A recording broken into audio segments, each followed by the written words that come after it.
We got a fighter in the White House again. We got a president who loves this country true, fights for the forgotten, fights for me and you.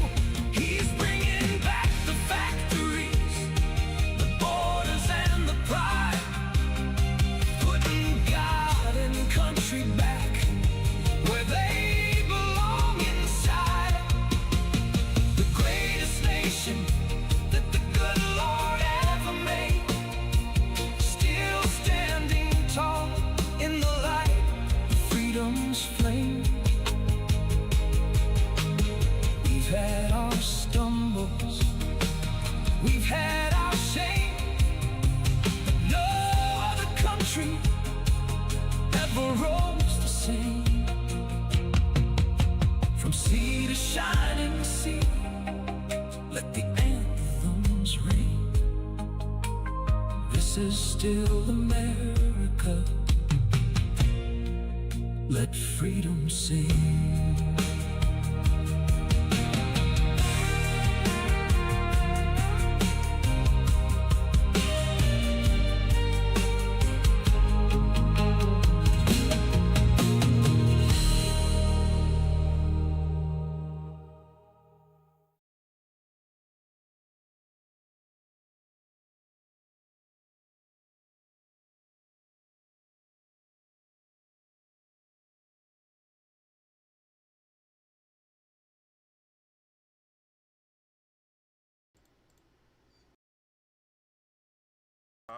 I think this is working. I have no idea. Guys, I did an update to OBS today, and they have changed everything. As usual, they can't, these people that change these programs, they never make them better. And so I'm trying right now to figure this out. But anyway, hello everybody and welcome. This is our first edition of the Sights and Sounds of Earth that is simulcasting in both widescreen mode and in the dreaded, hated upright mode. I finally figured out a way to do it both in the programming and a way to do it so that you can see everything. And it seems to be working pretty good right now. So I'm working on trying to figure this out. So tonight's show is going to be weird. We're going to be working some with OBS. We're going to be talking about changing a few things around, nothing major. And I want to just basically work through a few things here. And so we're going to do that on the show tonight. I think it'll be cool. Oh, let's do that.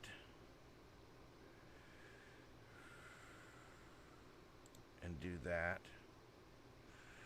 And do this. And do that. There we go. Now you guys can actually see me. Look at that bullshit right there now. Huh? All right, so there you go. What a crazy day, crazy weekend.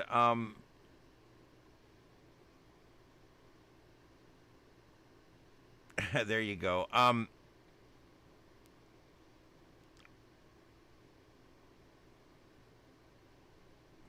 Okay, if you're just seeing us in vertical mode, it's a different video. You just got to go find the other video. We are broadcasting in vertical and we are broadcasting in horizontal. And I want you guys to let me know what you think. I'm also not sure how this chat thing's going to work. Because once again, I'm in here and I hit chat and it puts it up here in the corner and it doesn't actually show me anything, and it's a real pain in the ass. And I got to tell you guys, I decided to put this thing called AITUM, ATUM, and it had great reviews with the creators over at YouTube and stuff. And so I installed it today, and I got to tell you, it's not that good. It's got all kinds of problems. I am simulcasting. I do believe it's going out. I don't know. I'm showing that it's broadcasting and simulcasting. And I do get a return when I go over to that video. I do get a return. Yes, we have 2 chat rooms now. I don't know how to bring those together. Also, YouTube has added some new things, so we're going to be exploring some of that. I think you guys now, some of my mods might be able to actually pin comments now and things like that. There's been a few changes, so you can explore what there is there.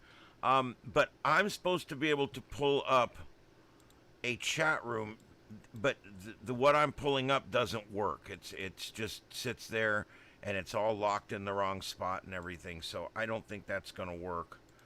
Let me pull this up and see what happens. Close. Okay, this did pull me up a window, but whether this lets me do anything additional. No, this doesn't do anything. That don't do shit. Oh my God.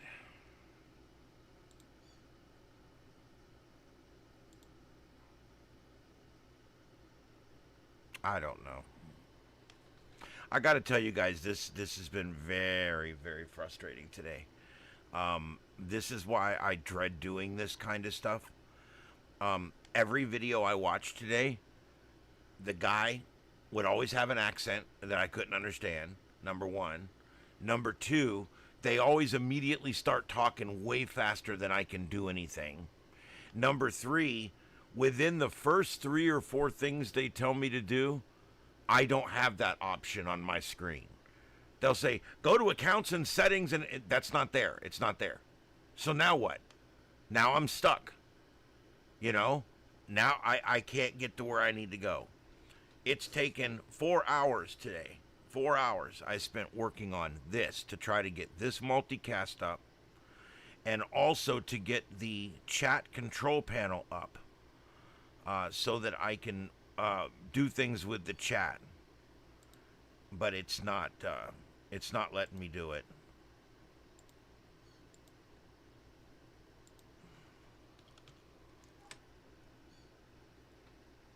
Okay, so I can send text with this thing, but I don't see any text on it. How stupid is that?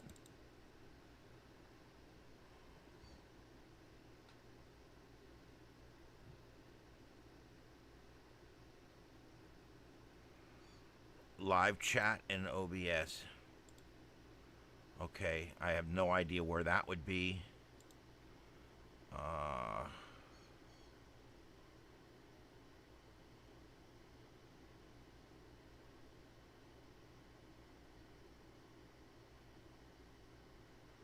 Shit, does anybody know how to do this thing? I swear to God, they have made it so overly complicated.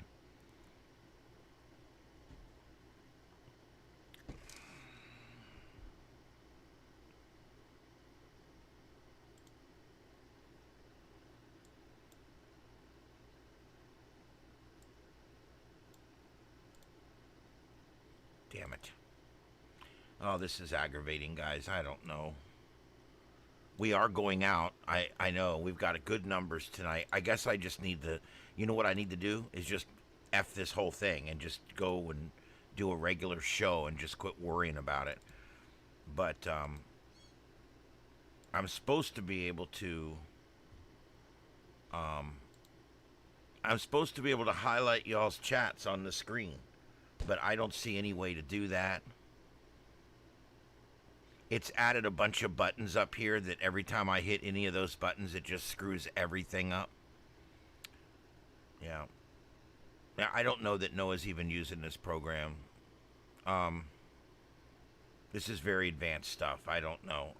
Anyway, the point is, oh, for God's sake, I'm trying to get this thing working to where people can watch us on their phone and they can watch us on the TV, and it's set up for both. I don't know if you guys have seen the setup that I've got over there. But I decided the best way to do it was to use what they call source cloning. And of course, now that doc has gone.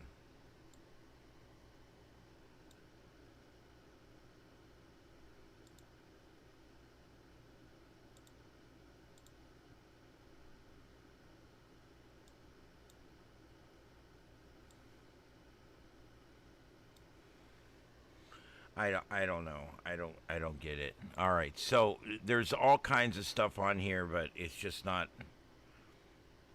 right when we were going live. I had to figure out how to make it work. And I finally realized you could set hotkeys for start and stop. So I made F1 and F2 hotkeys real quick, and that's how I was able to actually get it going. I worked on it right up to the moment we went live. Adam Sweet from OBS just got a whole lot easier. Yeah, horse shit, it got easier. But anyway, what a mess. It certainly is not easier than anything else. But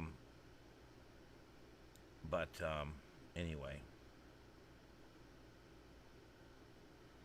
Yeah, I got to figure out how to do the opener, because when I play the opener now on the tall screen, it shows it all different parts of the opener. It's kind of weird. All right, so this is the Sights and Sounds of Earth. My name is Ian. We've been broadcasting this show for a very long time, and the channel is 6 years old. I do want to thank everybody for being here. Tonight we're trying something new. I'm being told YouTube sends me stuff all the time for creators. Once you start creating and you become monetized, they start sending you stuff to help you. And one of the things they sent me this week, I went and watched the video, and the guy's like, "You've got to broadcast in upright mode." Many people want to broadcast in upright mode. So I'm like, okay, so how can I broadcast in upright mode and still show everybody everything that they can see on the screen? Well, I figured it out. You can see it. You can see me at the bottom. You can see the scroller above me, and then you can see the large screen above that, and then you can see the 4 small screens above that. So on your phone, you've got everything from the clock at the top all the way down. You've got everything that's on the one screen is now on the other screen. It's just in a different order. So I think this is cool because it's going to give us a bigger canvas, or a bigger audience out there. So if you're watching on the vertical, you're in one chat room, and if you're watching on the horizontal, then you're in a different chat room. We're going to eventually see what we can do about that. But for right now, that's where we're at. Yeah, so if you are, I'm going to pin your comment, Dispatch, over on the other video. And I'm going to try to check both chat rooms. There's a way to set this up, but I don't know how to do it, nor do I know if I can do it during the show. And it's just the chat portion of this is not working. And this is the Streamlabs chat, and it's not working either. So I just love it when nothing works. You know, when people say, yeah, I plugged it in and it just started working, get out of my face. I can't stand that. Yeah, we got to figure out how to link the chats. There's got to be a way to do it. I'm going to work on that. Yeah, we'll figure it out. But we do have people in both of them, so welcome everybody. This is Starship Adventures. We're on every night, and now we're going to be on every night in both formats, broadcasting live from North Fort Myers, Florida, from Starship Studios. Actually, the AC unit's down in the studios, so I'm broadcasting from auxiliary control, also known as my bedroom. So there you go, guys. We're getting it going. We're keeping it going, despite the fact that we've been handed a few setbacks. All right. I'm sure it's operator error because this stuff's all over my head. I don't know why they have to make things so bloody complicated, but they do. It's almost like they feel like they just have to make it more complicated. And I think it's because these programmers, what do? They have to earn their money. So they redesign everything. They keep, you know what they do? They're moving the furniture around and I'm the blind guy. It's bullshit.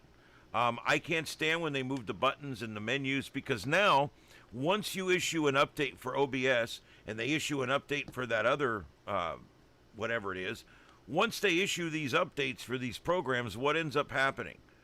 Well, the update, all the buttons are in different spots, which means all the videos that have been made, all these great videos that have been made about this, no longer work. And I kept watching video after video after video today, and every one of them would say, go to settings, pull it down, hit vertical. There is no vertical under settings. And I looked in every single submenu, and there is no vertical in there at all. So what it is every time they redesign this shit, they purposely move everything around. And I just can't stand that. How many times do you get an upgrade and it feels like a downgrade? You know? I call them Windows down dates because that's what they are.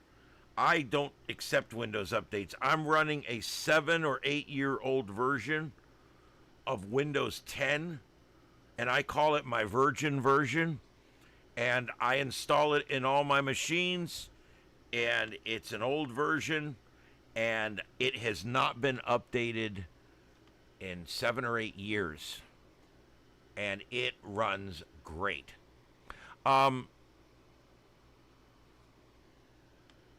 Yeah, all these updates are down dates. I just can't stand when they start doing what they call an update, but it's not an update, okay? It's a down date.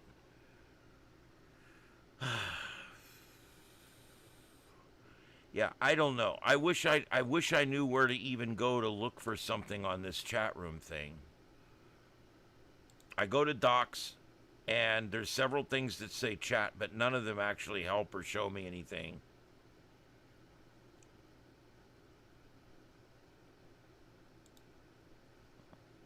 I don't know. I don't know. This one shows me stats, and I can transmit, but I can't receive, so that doesn't do me any good. I don't know. I'm going to have to figure this out. They both are the newest version. That's another thing. I updated OBS, and I hate the new update. The screen is harder to read. The volume things are now a lot wider, so I can barely fit all of my sources on the screen.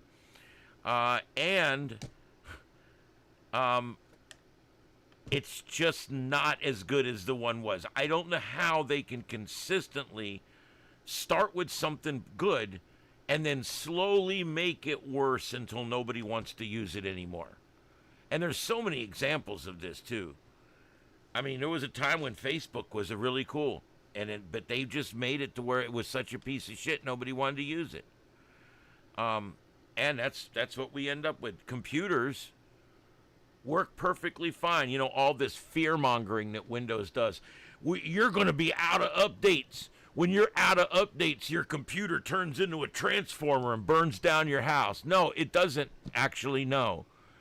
You know, the whole Windows update thing is simply a way to scare you into updating to the next version of Windows, which, by the way, Windows 11, okay, it's a turd in a bag, okay? It's garbage. Do not get it.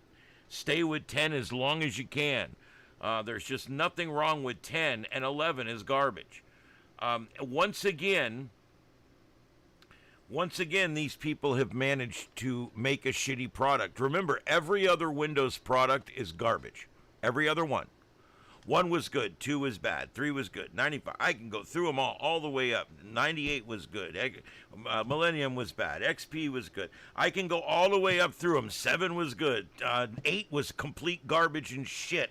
10 was good. And now we're at 11. 11 garbage and shit.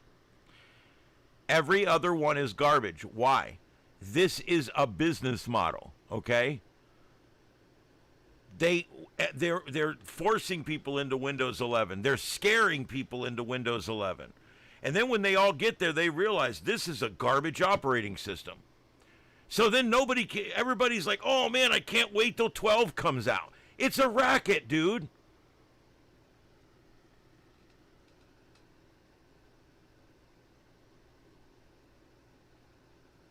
Yeah, let me go. That's what I'm going to do. I'm going to go over here and pop out this chat.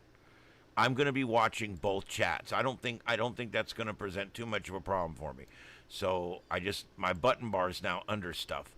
I'm going to work this week on getting more screens on this computer. That's where I need to be. I need more screens. All right, I got both chat rooms up now. So welcome to everybody in both. We've got, for the first time tonight, we are broadcasting live in upright mode. And I just want to say right now, I hate that mode. I think it's shit.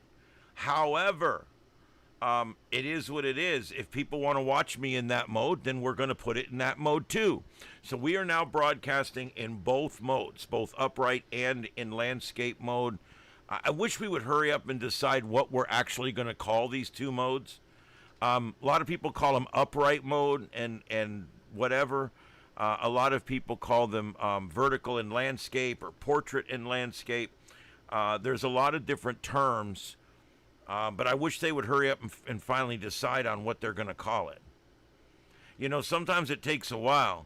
World War II was over before they started calling it World War II. I mean, you know, it takes a while for a name to settle in. 9/11, we weren't referring to that as 9/11 a week after the incident. That's something that formed over time. So I want to see what ends up being the names that they call vertical. Periscope. Yeah. You know what? It figures Apple started something like this. I hate upright mode. But if you're watching me on a phone, it makes sense. Even sometimes, like if you're on a tablet and you want to hold it upright because it's easier to hold or whatever. I get it. Fine. You can do that now. So I think it's a cool thing. And like I said, there's two different chat rooms, and I'm watching both of them, so I'll respond to both of them. And I've got the link for the main show in the upright show, so that's kind of cool. And we've got 10 people watching the upright show and 52 people watching on the regular show. So thank you, everybody. Yeah, I hate the upright. The only reason upright is popular, the main reason is just because it's easier to hold your phone that way. I mean, that's literally the bottom line. If that doesn't make it right or wrong. Okay, so, yeah. So we are going to go through and do our normal news stuff tonight and everything else. And on the way, we're also going to be playing around with this new interface. I do want to say, I'm sure that none of the people at OBS watch my show, but I would like to say, boo hiss, icky on the new update. The UI is terrible. It's a little cleaner in some respects, but then when you add the fact that they've made the volume things so wide now that they take up the whole screen and things like that. They've done little things like the little eye that shows you whether something's on the air or not is now green for on the air and red for off the air, which is a little weird because in my business, red means you're on the air. So that takes a little getting used to. Yeah. So, yeah, if you guys, good old Bukkake, in some respects it is laziness when you got people out there just shooting video. They want to shoot an upright because they want to hold the phone that way. It's easier. I've got about 7 different phone holders. You guys are going to laugh. I've got a gimbal that works really nice. And I've got a long thick handle that I can hold. I've also got one that's just a little short handle with a little bracket on top. And then I've got several tripods of different sizes that I've got an adapter on them. In fact, I got a tripod right here that actually has 3 phone holders on it, one on the top and 2 further down. And I can put a battery and a second phone and do all kinds of stuff with that. And so I don't do the upright mode normally, but this works. I got to tell you guys, I'm not unhappy with this. I can do this. Setting it up does take a little bit of work, but it's not a big deal. And I'm going to figure out a way to do all of this. I think it'll be good because it'll bring more people into the show. It'll help people find the show, which I think is important. Right now, we've got over on the other channel over there, we've got 15 likes over there already, and that adds to our likes over here. So this actually will add to the number of viewers we have overall.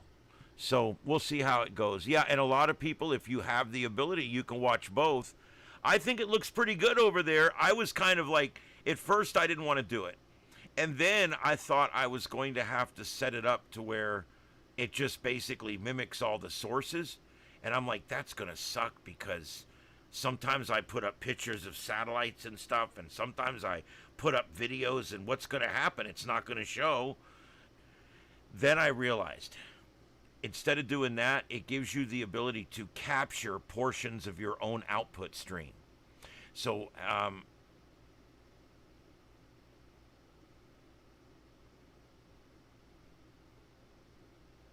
what does that mean? Everyone who has tried cell phone link, canceled phone link.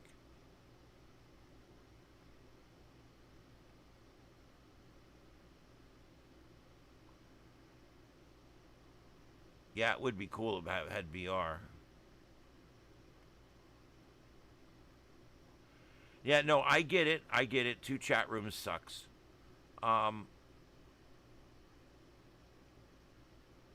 Yeah, there you go. You can watch us on both at the same time.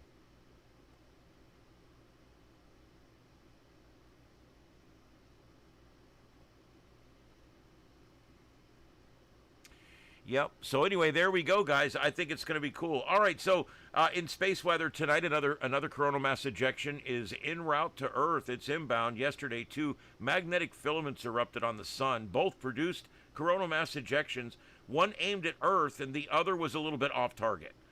A direct hit plus a possible glancing blow on August 12th could produce high latitude auroras mixed with Perseid meteors. So this weekend coming up.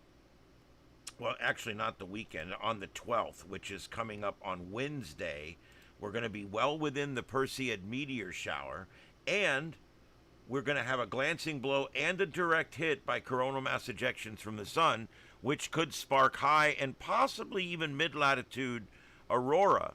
So 2 different things to watch out for. And if you go to a dark sky location to watch for meteors, you can also use even some good phones, but you can use camera if you guys still got a good SLR camera.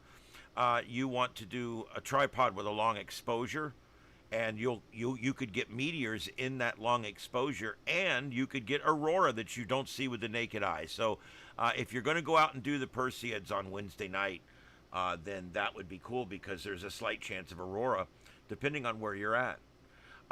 The comet McNaught has exploded. There's an exploding comet in the morning sky. Comet 220P McNaught was a nondescript speck of 17th magnitude in late May when it suddenly multiplied in brightness 7,000-fold. It was fading back towards obscurity when on August 5th it exploded again. The second outburst propelled the comet to 7th magnitude, an easy target for binoculars and small telescopes. And so, yeah, it's a beautiful comet, but you will need something to aid your eyes to see it. But you do not need a big refractor telescope with tracking or anything like that to see it.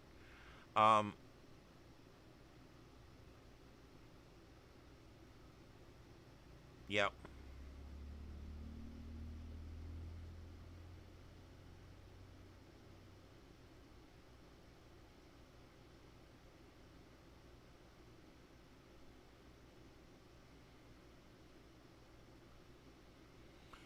Yeah, okay, Dispatch. I don't know. We're going to have to see how that goes. All the YouTube creators are saying this is the way to up your numbers right here. This ups your numbers. It gets more people watching, and it gets you out in another medium. You know, and I also can multicast. I'll pay the money. It's like $20 a month, and I can multicast on it up to like 7 more services. but I don't know where else we want to go or what else we need to do. Here's the thing, if I'm monetized here and I'm trying to make money here, what good would it be to put my show for free on another format? So, I mean, that's kind of, I don't know how to do that. Yeah, well, we're going to get trolls either way, and that's what you guys are for. You can take care of it quick. They start throwing the N-word around, they're gone.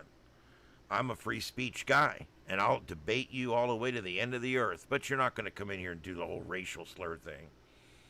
All right, that's called decency, decency standards. All right, so let's try something here.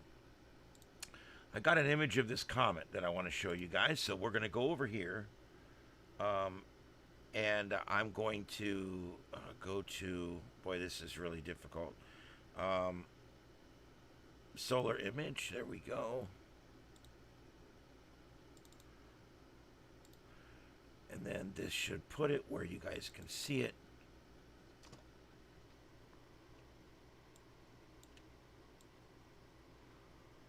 All right, let's see if this works here. What this is going to do is actually put the image inside that other window. And boom, if I hit this, now you should be able to see, you should be able to see it on there. And yeah, there we go. And you can see it on the upright as well. All right, yeah, there it is. That's the comet. And yeah, it got really bright again. Hi, Ed. Can I help you? How you doing, son? Let's do a kitty cat update. I got sick cats everywhere, but they're doing better. Yeah, nothing makes chat rooms better than an old troll. Yeah, so right now I got Ed Earl's eye is just about better. Ted's eye is better. The little one's eye is better. How these cats got each of them got one eye infected. Something was going around, something that they walked through or got into. So anyway, trying to figure that out. And then Mama Kitty has her once every year and a half respiratory thing that almost kills her and takes her out. And she's having that right now. She's back here laying on the bed, and she's been living inside. And so she's doing good. She's recovering on a normal curve. Littles, who actually had an altered mental status for a while, about 4 or 5 days ago, is perfectly normal now, like nothing had ever happened. So, yeah, this is what they mean by vertically challenged. All right, and then so finally, Daddy Kitty's still here. He ate a little bit this morning, wasn't interested in food this afternoon, did not eat yesterday. So we're getting really close. If he doesn't eat tonight and he doesn't eat in the morning, I'm probably going to take him on Tuesday. Yeah. So it is what it is. We've given him every chance we can possibly give.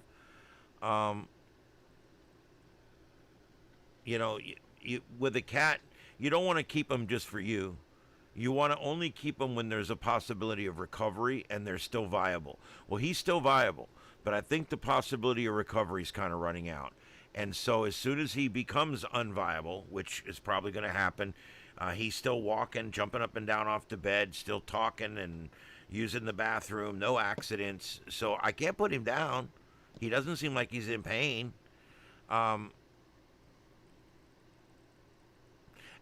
Yeah, I don't think cats need Trumpanol. I really don't.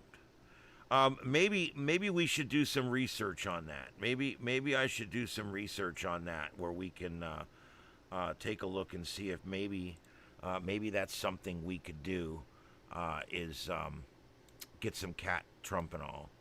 And that reminds me, and it's a good time to do this. This half hour of our show is sponsored by Trumpanol.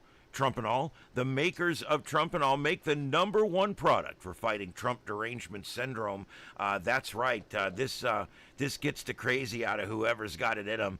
And you can really do well with Trumpanol. And regular use of Trumpanol will make otherwise crazy, nutty liberals that like to sit in their mom's Prius and scream and yell in the front yard on TikTok.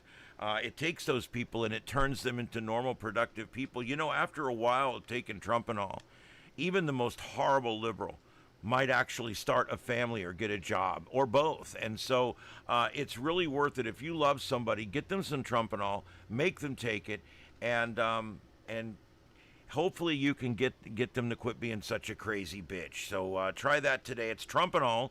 The makers of Trumpanol make the #1 product for the treatment of Trump derangement syndrome. So try some Trumpanol today. What the hell, you might like it. And give it to your daughter. Maybe that'll help.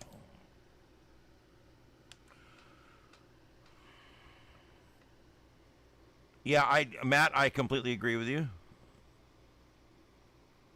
Trump canal. Um,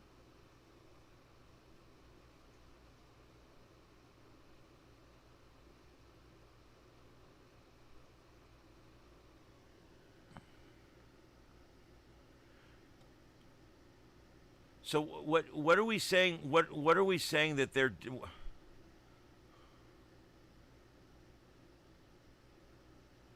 I'm having a hard time understanding what the problem is, Dispatch. Um, you're saying because I'm broadcasting in upright mode, which is something fairly new here, that I'm going to get a different kind of troll that's going to end up disrupting my show? Is that what we're saying? Um,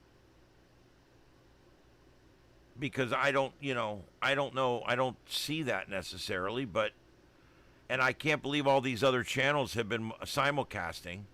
Are they simulcasting? Were they on other networks, or were they just simulcasting both formats on this network? I'm interested. I mean, I want to know what the deal is. I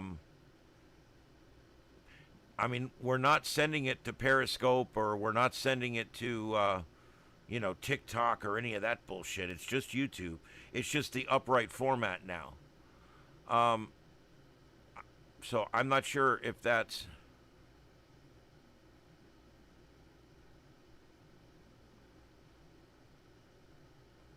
Okay, but you're talking about like if I start simulcasting to another broadcast network, is that what you're saying? Or by just doing the upright here on YouTube, this is going to cause this problem? I guess I'm trying to understand.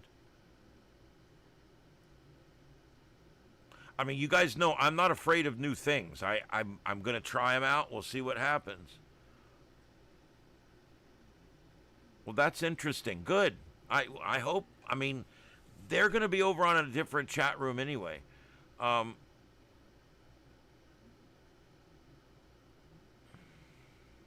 yeah, the trolls help. Try it. Hope it works. You be the first. How many people have tried this? This is a brand new thing. That they just started this. They just made this a big deal not 60 days ago. So I don't know. We'll see. We haven't had any trolls over there yet, and I like the trolls.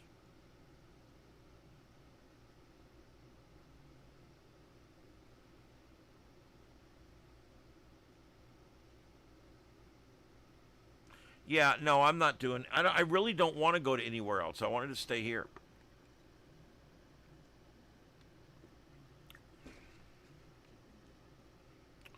Okay, so that's what we got going on for space weather. Let's see if we got anything new here.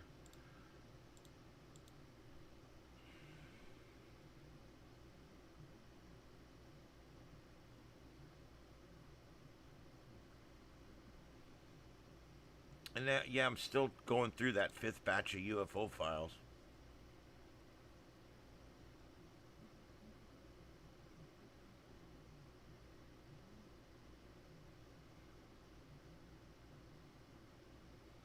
Let's see.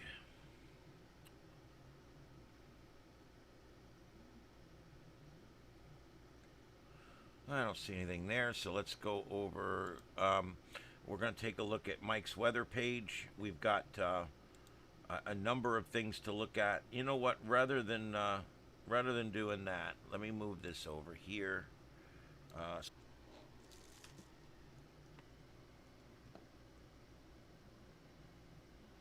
All right, guys, another blue screen of death.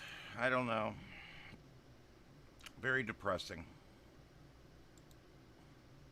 I can't seem to win with this thing.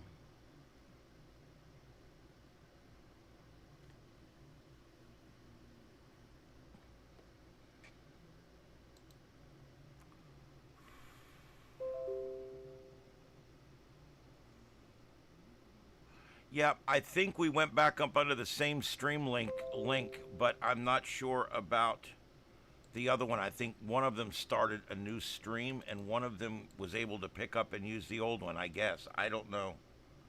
YouTube is very weird how everything happens.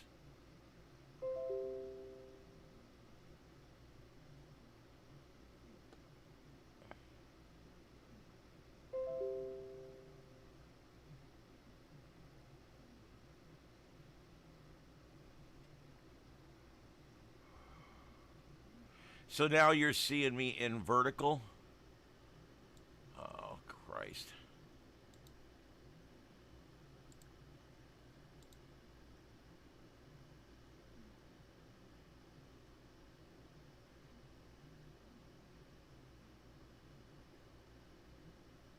Yeah, I'm still seeing myself in vertical.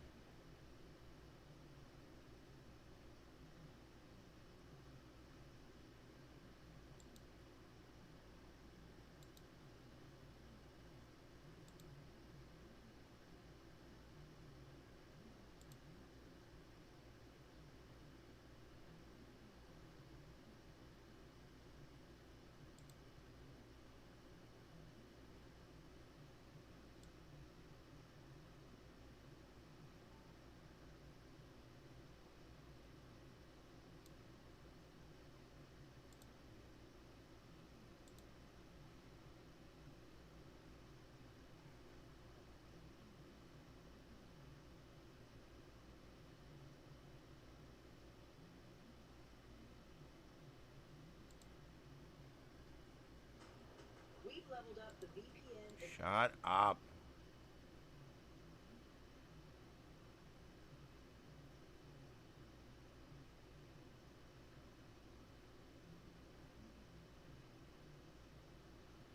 Yeah, okay, I'll have to come back to that. All right. All right, I think we're up on both again.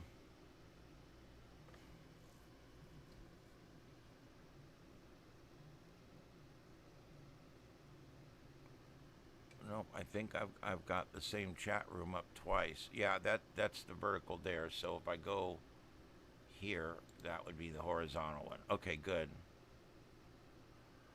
All right.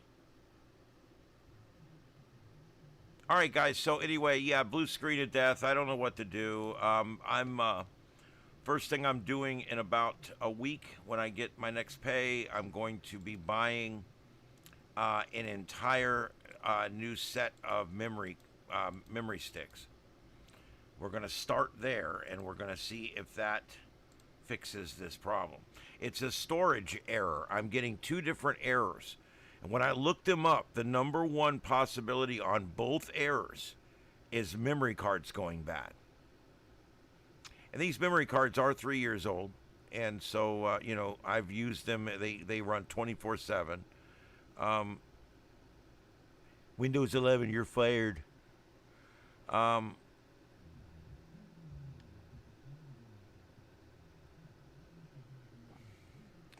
Yeah, well, I mean, it depends on how you're watching. If you're holding your tablet upright, then the upright mode would certainly be best. You want to go in with whatever mode's going to fill the most screen.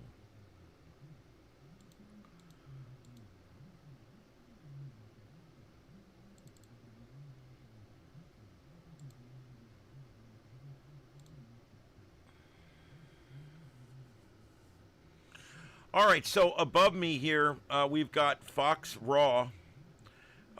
And we also, above that, we've got, that is a live roving cam back and forth. That is Sturgis, where the largest biker weekend is going on in the United States right now. That is number one, even over Daytona. This is a huge thing up there. And, well, the RAM has come down quite a bit, but yeah, it's still not a good time.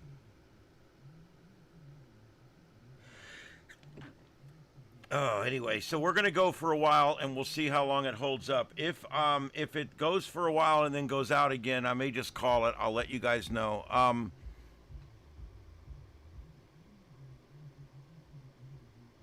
Yeah, there you go.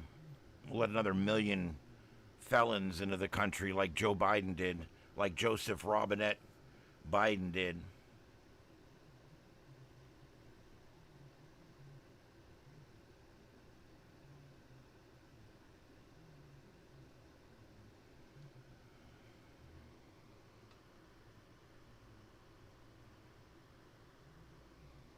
Yeah, perfect timing. All right, right. I'm sure right after you bought your stuff, it went up. Yeah, I use a program or a website called PC Part Picker, and it has served me very well.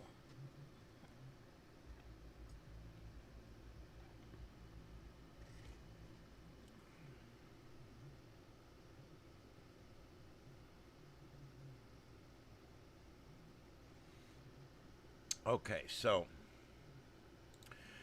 what I was trying to do when this happened, and I'm going to try to do it again, is bring up weather-wise. There it is. And all right, so there we go. This is weather-wise. And let's go ahead and go to the local radar here. We are looking Norwalk and Sandusky. Just got this storm pretty good. Sandusky, just so you know, right there, Sandusky is where one of the identical sets of the Star Trek Desilu set is for Star Trek, the original series. One is in Sandusky, Ohio, and one is in out in New York. Ticonderoga, New York. I just like to say Ticonderoga.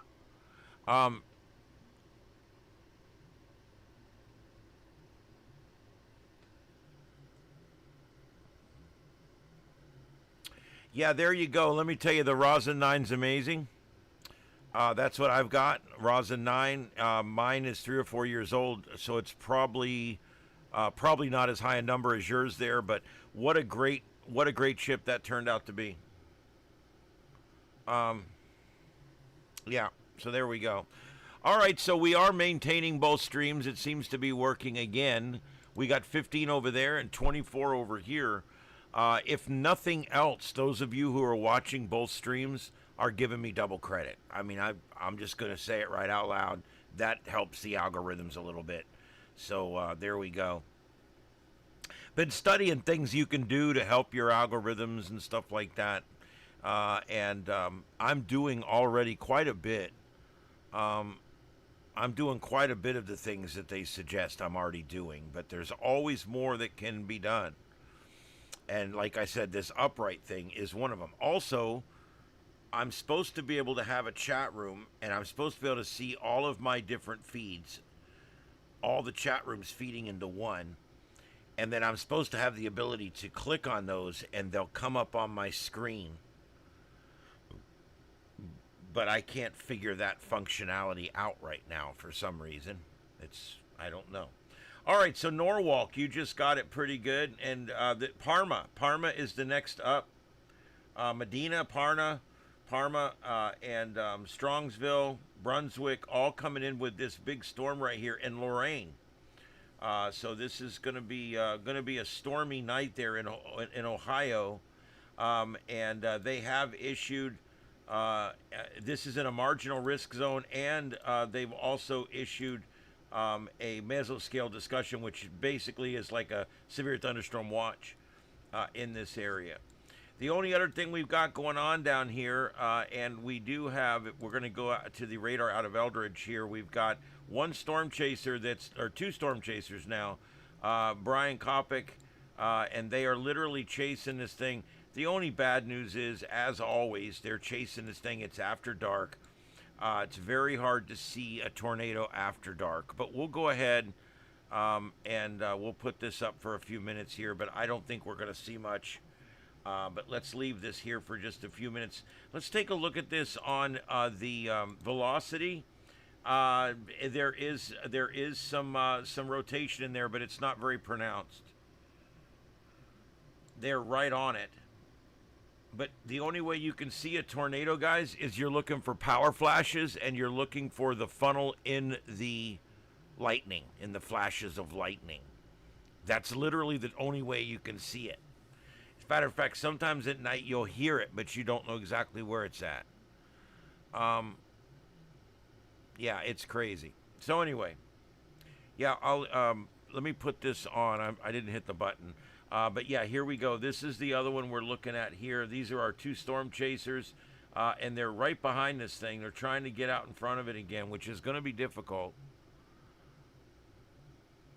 Yeah, well, you know how to find a tornado at night. Just go sit at the nearest trailer park.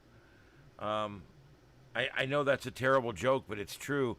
They always say, why is it that tornadoes seem to focus on trailer parks? Well, there's some scientists that believe that there is a scientific explanation for that, while other people believe it's simply random chance. Many tornadoes are not that strong. They're EF0, EF1, EF2 tornadoes, and they're not that strong. So when they go over a newer housing development, they don't do near as much damage. But when they go through a trailer park, they still completely destroy the trailer park.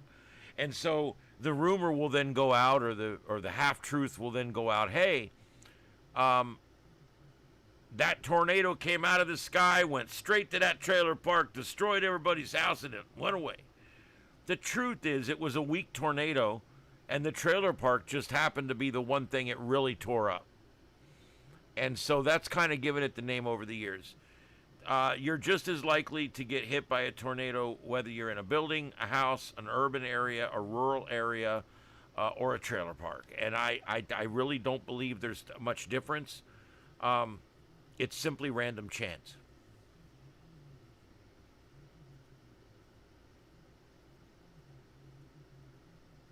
Yeah, guys, for those of you just joining us, this is the Sights and Sounds of Earth. My name's Ian. And we had to restart there. One of the streams restarted, and the other one stayed active. So it was kind of weird, but hey, we're all still here. We are broadcasting for the first time tonight in both upright and in horizontal and in vertical mode. And so if you guys are watching us in vertical mode and your TV is in horizontal mode, you might want to switch to the other stream. Also, the primary chat room is in the horizontal mode. And you guys are still certainly welcome to use the chat room over in the vertical mode. Eventually, we're going to try to combine those somehow. When my stream went down, it started playing another video, and it's playing Space 1999.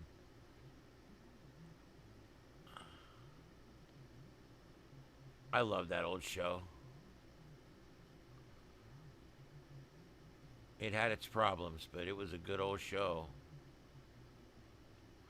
All right, so yeah, so in vertical mode, you guys are still going to see everything that you can see in horizontal mode, which I think is pretty damn cool. All right, they're both of those went down. So what I'm going to do is we're going to go back and take a look at Mount Etna in Sicily, Italy. Where the sun has rose and now the clouds, the condensate from the morning, from the morning atmosphere there, we're getting some condensate mixing with smoke, and it's hard to kind of see what's going on. But the lava comes from the left down that whole slope, and it's moving towards the town in the valley down there.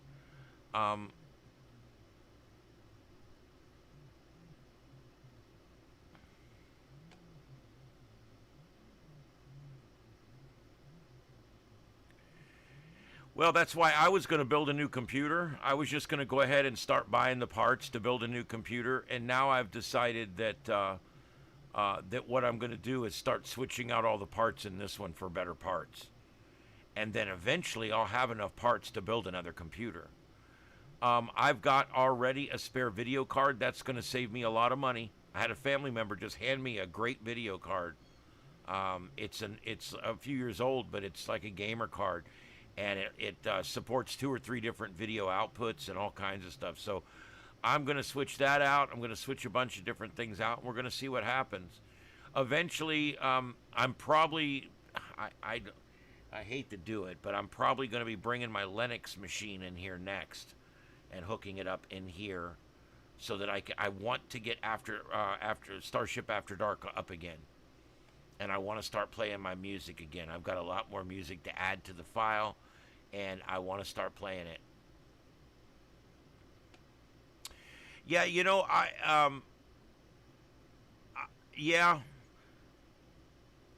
I'm telling you guys, before we even get to virtual processing and all that, I think I've figured this out. I know Nvidia's talking about doing something like this.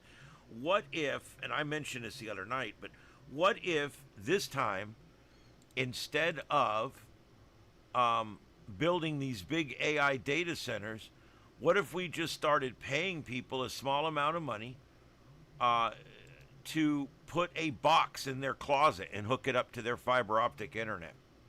That's all you'd have to do. You would put a box that's like a rack, basically a rack. You would install it. People would come out and install a rack in your closet, in your spare bedroom. And they're going to run a direct line to your fiber optic connection.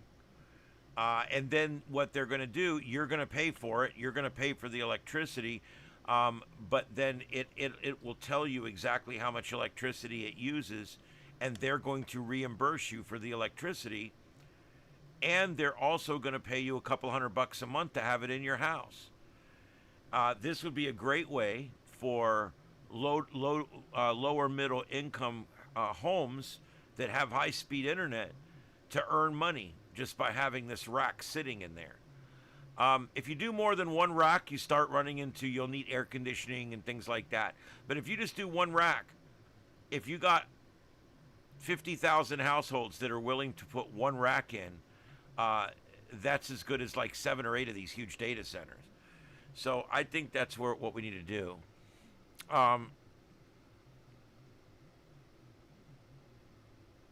Well, Lambert, that would be one of the things. I mean, the money you make from that would cover your electric bill, cover your internet bill, and you would make money. You would actually make money year over year.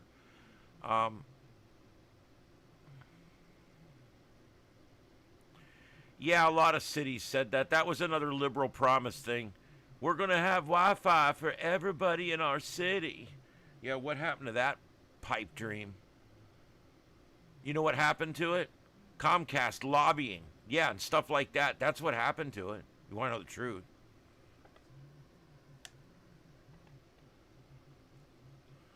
Well, I'm kind of happy with that upright screen. I like it. It still has all the same stuff on it.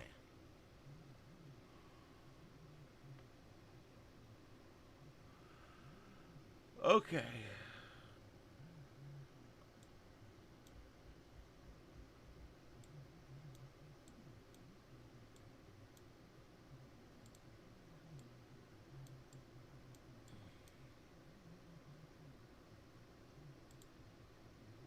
Okay, that radar was messing up, so I closed it.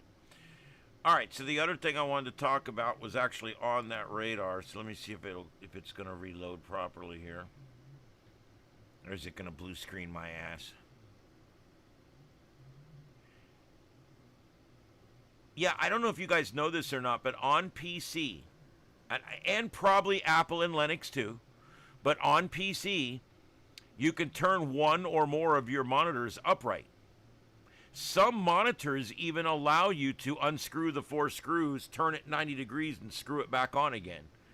Other monitors, if you loosen a screw, will allow you to turn it 90 degrees.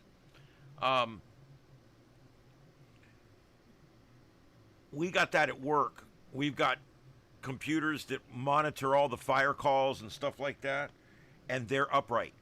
We got a bunch of them in upright format, so when you're sitting there, the lists are long, and you can go back and look and see what happened all day. Oh, yeah, I mean, cable's a waste. Get away from cable internet if you can, especially if it's Comtastic. Yeah, Comcast is one of the worst corporations ever existed in America.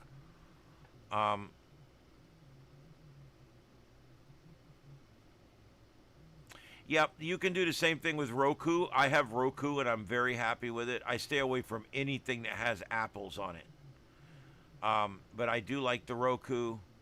I I like right now I have Amazon Prime because I'm Amazon Prime, not because I want the TV, but I have it. And then I also have Paramount Plus because I add that to my Amazon subscription anytime there's live Star Trek.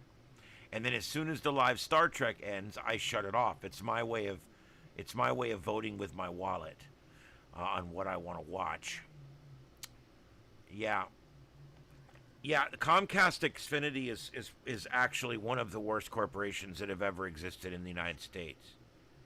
And the fact that they're still in business astonishes me. They're terrible. They're just terrible. Have you ever seen the South Park parody on Comcast? I mean, I can't play it, but go look it up. They did one where all the Comcast people, they all got off on telling you no. It was hilarious. We actually had Cox Cable down here many years ago. It might have been the same company.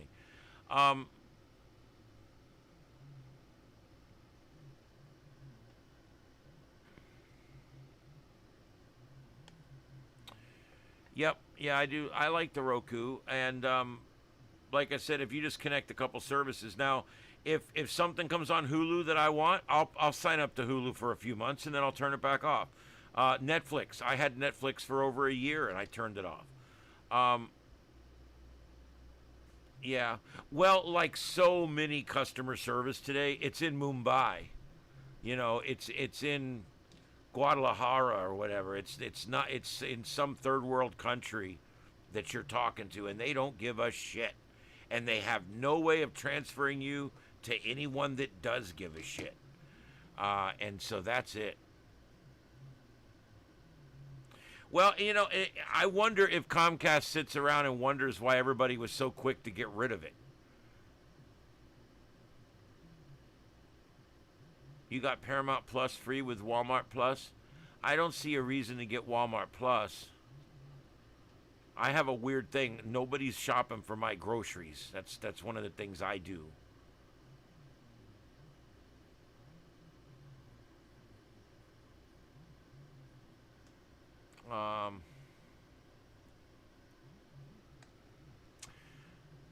All right, so yeah, we're doing good with that. All right, so let's get into the news. We got some news items out there. And just to let everybody know, we are broadcasting tonight for the first time in both upright and in landscape mode. And we are broadcasting worldwide on YouTube on two different broadcasts tonight. We're doing what we call in the business simulcasting. And it's going pretty well tonight. We did have one blue screen of death. I'm working on that. Hey, Daddy. Come here, boo-boo. What's wrong? What you doing? What you want to do? Come here. Come here.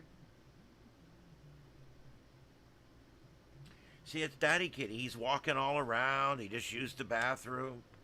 He's jumping back up on the bed. I can't put him down. He's still viable.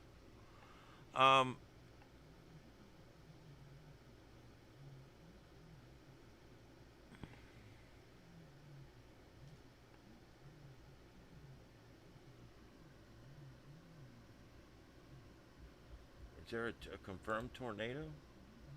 Yep, we've got a confirmed tornado, guys, and we got a storm chaser. Brandon Kopech is still out there.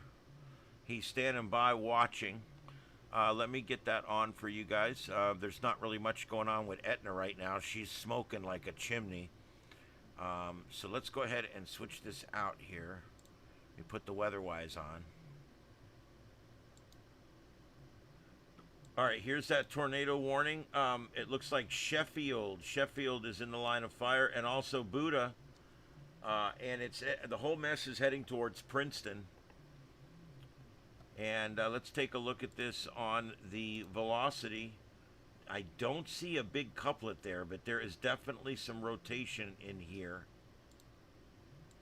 But they're saying they've got an observed tornado. This is coming in observed. It's not catastrophic or anything, but they're listing it as observed. So somebody's seen it. Also 1-inch hail, and that's Doppler indicated. So there we go. He's kind of behind it right now, and he's stopped. So I don't know what his game plan is.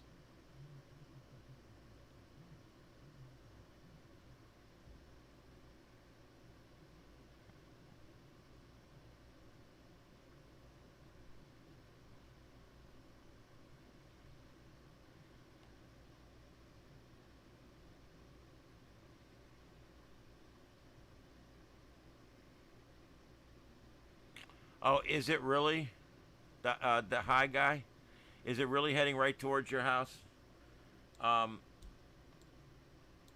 yeah, Wynette, Sheffield, right in the line on this one. I don't have any other cameras in that area. Well, the storm report for tomorrow. The storm report for tomorrow looks like this. Let's go ahead and look at the outlook for tomorrow. Here's the categorical outlook for tomorrow. And it's basically the same area again. Hey, Daddy. Come here, boo-boo. Come here. What's wrong? Daddy.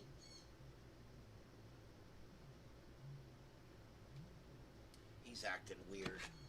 When old cats get this weak, they start getting scared of everything, and he's kind of doing that.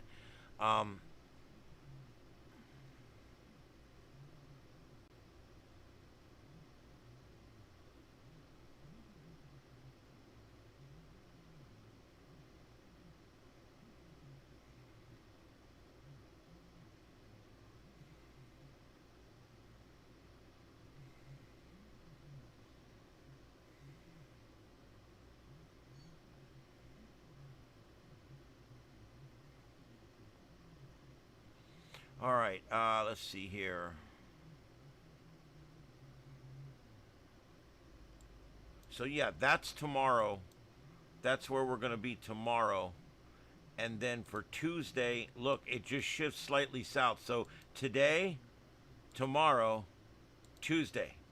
So Illinois, Indiana, Ohio, West Virginia, Kentucky, 3 days. 3 days of strong weather, but there shouldn't be any catastrophic weather, hopefully. Looks like it's just going to be that right now. So let's go back to the composite. This is a severe thunderstorm watch. Another one here. And then this is a flood watch, this big green one here.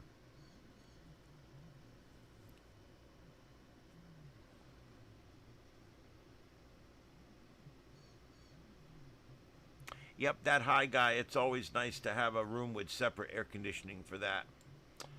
Because if not, it just starts stinking all the time. All right, so now that we're on the radar, let me go back and pull that back up again.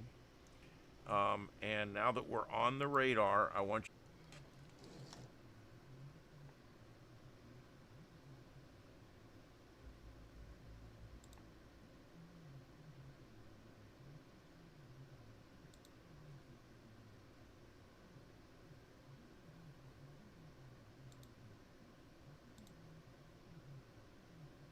Trump and all, welcome back to reality. Tired of that special someone in your life screaming at the TV every time they see orange? Crying in public because literally Hitler just tweeted? Still wearing their Resist shirt from 2017 while doom scrolling about fascism? Well, help is finally here. Introducing Trumpanol, the leading treatment for acute Trump derangement syndrome in adults. Available in extra-strength Trumpanol, Trumpanol suppositories for when the derangement is really deep-seated, overreaction ointment for triggered snowflakes, and the brand new Trump Zempic for those who just can't stop mainlining CNN and eating everything in sight. Trumpanol works fast to reverse the debilitating symptoms of TDS and bring your loved one back to reality. Side effects may include uncontrollable urges to say thank you to police and service workers, sudden improvement in critical thinking skills, excessive consumption of red meat and Diet Coke, spontaneous outbursts of America, enthusiastic patriotism, flag waving, and an inexplicable desire to get a job or start a nuclear family. Patients have also reported increased tolerance for differing opinions, sudden loss of victimhood, sudden appreciation for border security, and, in rare cases, laughing at CNN instead of screaming at it. Other possible side effects: complete remission of pronouns and bio syndrome, spontaneous voting for lower toxes, craving old westerns, developing a functional sense of humor, and in extreme cases, grilling steaks while wearing an American flag bandana with zero guilt. Do not take Trumpanol if you are allergic to winning, common sense, or constitutional republics. Trumpanol. Get back to reality. Stop being a crazy bitch. Ask your doctor if Trumpanol is right for you, or just buy it wherever fine psychedelic and hallucinogenic drugs are sold. Trump and all, welcome you go. Get you some trumpet all today. All right, so here we go. Let's try it again. This is the third time we've come on tonight. The upright is surviving the resets, and the normal one is not, and I'll tell you why. That one is on a dedicated stream key. It's the only way to do it. However, starting tomorrow night, I'm going to put a dedicated stream key in for both of them. And that way, if it goes down, I can be back up in about 2 minutes, and it's the same link and the same video, and you guys will still be there. So that's kind of the way that is. So, all right. So anyway, I've tried showing you guys this a bunch of times, and it's not working. So I've decided to go ahead and do it a different way. It seems to be the radar. The last two blue screens happened when I was manipulating the radar. So I'm just not going to pull that back up tonight. So let me just do a left screen capture. That will probably be the easiest way to do this. So let's just do it this way. This is going to be the 7-day graphical tropical weather outlook from the National Hurricane Center in Miami, Florida. And if you take a close look on here, you will see that there is 3 areas of interest. 3, which is pretty cool. I don't think any of them are anything I would be overly concerned about at this point. However, this time of year, you just about have to watch everything that happens out here.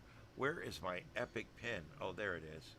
Put it right over in the middle of the screen. Okay. So, this one here, this one's the one we probably have to worry the least amount. It's a fish storm. It's out of here. Nothing to worry about there.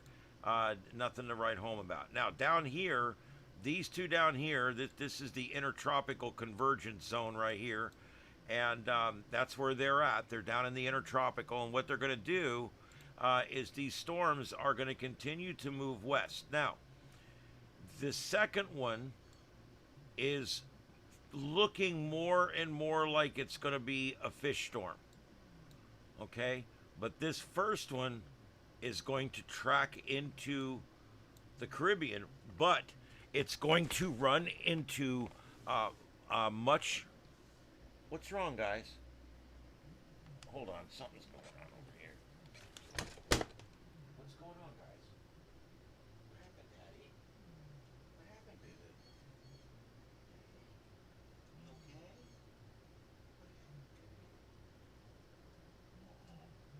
Poor man. My poor man.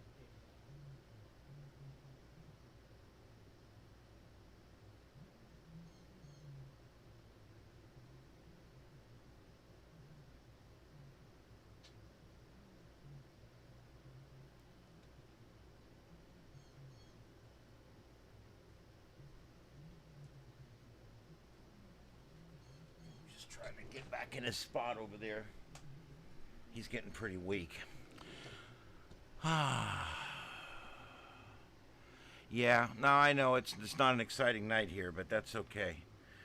So anyway, this is what we're looking at, guys. I don't know what the models are looking like, but we're going to go ahead and take a look at them here in just a second. All right, so let's pull over Mike's weather page. You guys know I use Mike's weather page during season. It's about the best when it comes to, a resource, an amazing resource. That is what I use Mike's weather page for. It's like you'll never find a bigger collection of very important things than you will find on Mike's weather page. All right, so there you go. And I did just show you that. All of these have a fairly low probability, but still a probability. Yes, they are. And this one, Moorhead, this radar app is extremely intensive. So yeah, I get it. All right, so let's go and take a look at the models. We're going to run the models. And here we go. This is the GFS, or the American model. And we're going to run it across, and we're going to see if anything forms down here in the lower intertropical. There we go. Right off the bat, it pulls up there 108, 109, 104.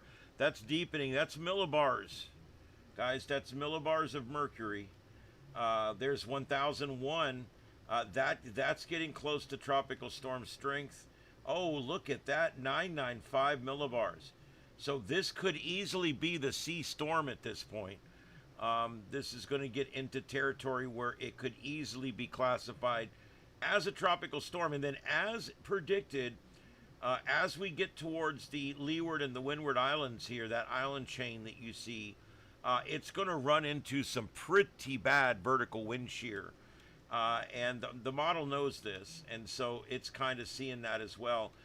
Look at this. It's taking it a lot further north. Look at this, and up alley-oop. It's out. So the model's not really developing the first low, and it does now develop the second low and takes it out. Fish storm. And then it forms another one coming across, and that one's going to be tricky. That's going to come right into the Caribbean. But that's so many days out, it's hard to tell. All right, so let's see what the Euro thinks. The Euro, one of the best performing models that we used to have, but now lately has not. They, as we say, they went jacking around with it, and now it doesn't work as well as it used to. But it's still a great model, even now.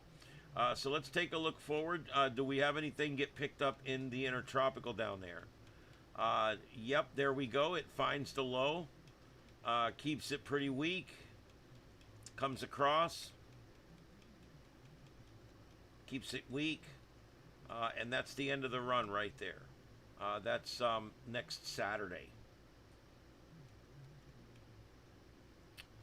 So not really anything promising there. There is one or two more here we can run. The CMC, decent model. Let's run this forward. Okay, it picks up both pressure centers. See there, there's two different lows. And the first one just kind of washes out as it goes into the leeward islands, or the windwards, the leewards. And then this one here deepens a little bit, travels just north of the island chains there, and it alley-oops. And it's gone. So there we go. That's what we call a fish storm.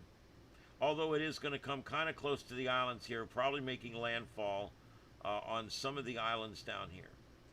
And then it, of course, makes a run at Bermuda. They all make a run at Bermuda. That's kind of the way it works. All right, so anyway.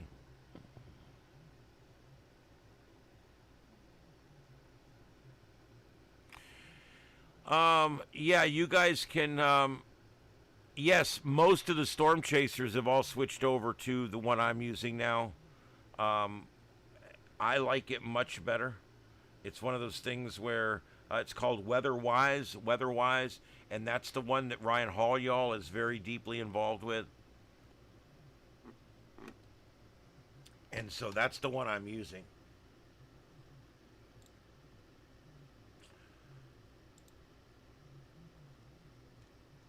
All right, here's the icon, and it picks up that low, but it doesn't, it basically does the same thing with it.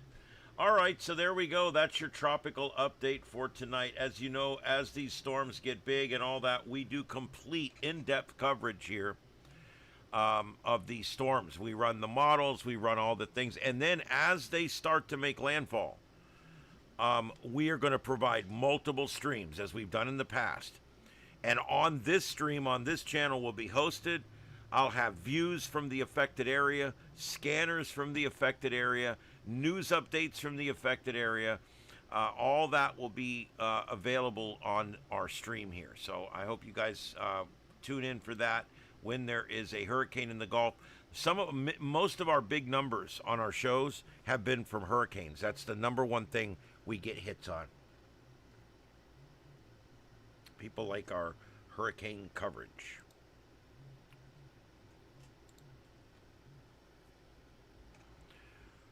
I don't know what happened to that volcano, because that is old. It's light there now. I don't know what the hell's going on. Let me reset that window. Sometimes these windows will go back and reset and go back to the beginning, and that's what this one's doing. It's replaying.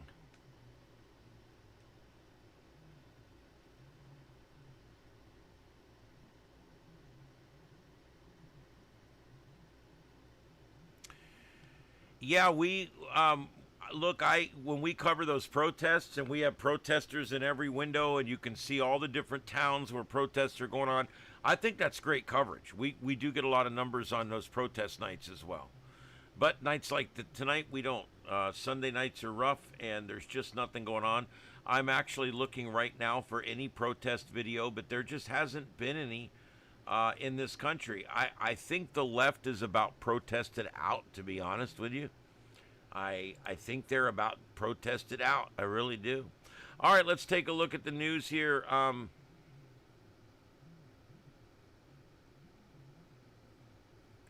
That Ocasio-Cortez, she thinks she's going to be the next president. Meanwhile, you've got Kamala, I've never had a deep thought in my life, Harris. She thinks she's going to be the next president. And then you got Gavin the hair douche Newsom, who thinks he's going to be the next president. I got news for you. None of the three of them deserve the job. They're all three idiots. I don't know. I can't believe... I can't believe so many people are getting behind them. But if you figure, if you're a I hate Trump type of person and you're on the left, you're miserable to begin with, and you really have no one to choose from. That's why if you're on the left, you're 7 times more likely to be depressed and taking antidepressants than if you're on the right. People on the left hate their country. They hate everything about everything, and that's just the kind of people they are. It shows you what kind of people they are. They think socialism's going to somehow make their life better. Yeah, they're idiots. I don't know what else to say. And yeah, I think the money, all that reporting that's been done on those idiots in China, especially that one guy he's been bankrolling all of these protests. He quit. He's not doing it no more. And he's not doing it because of all the negative media he's gotten because he was doing it. And so without the money, everybody just kind of got bored, and it's kind of gone away. There hasn't really been much going on.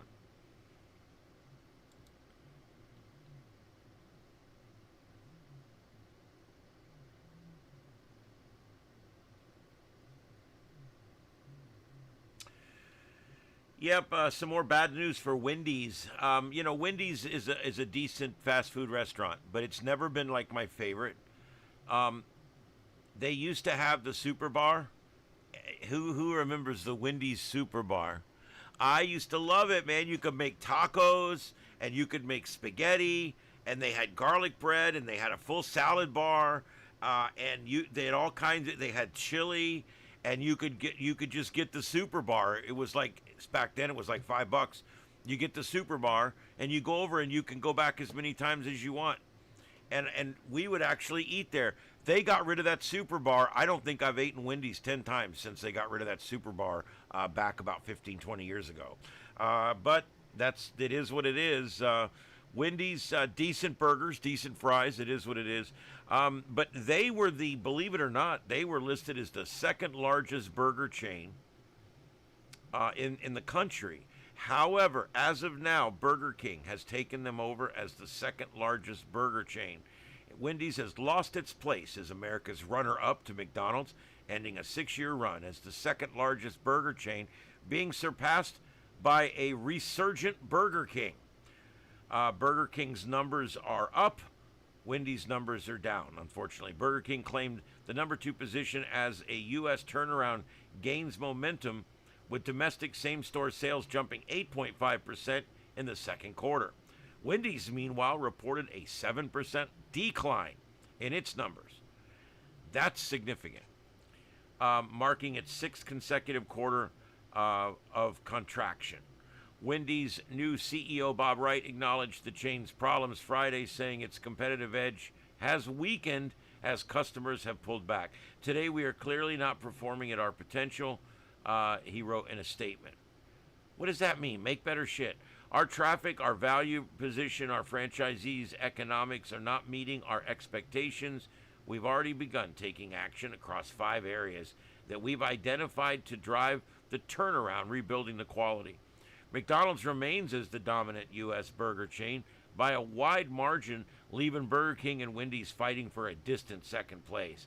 Wendy's has surpassed Burger King roughly 6 years ago, helped by a successful nationwide rollout of its new breakfast menu.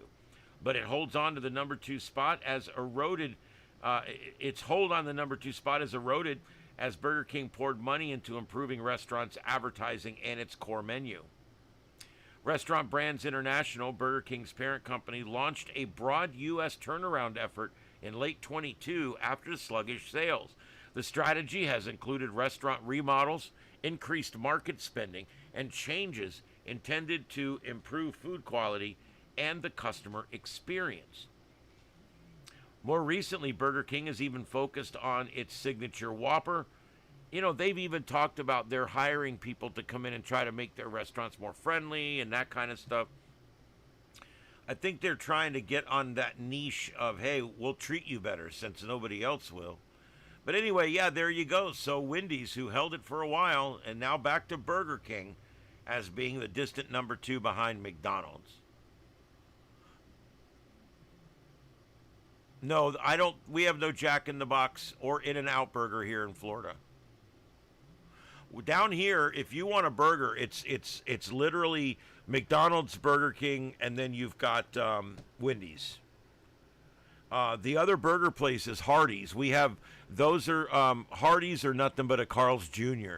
and we've got some of those down here. That's not a bad burger. But we don't have any of those White Castles, In-N-Out burgers. We don't have any of those. I mean, there's so many burger chains that we don't have here. See, our Burger Kings here are great. I never have a problem at Burger King.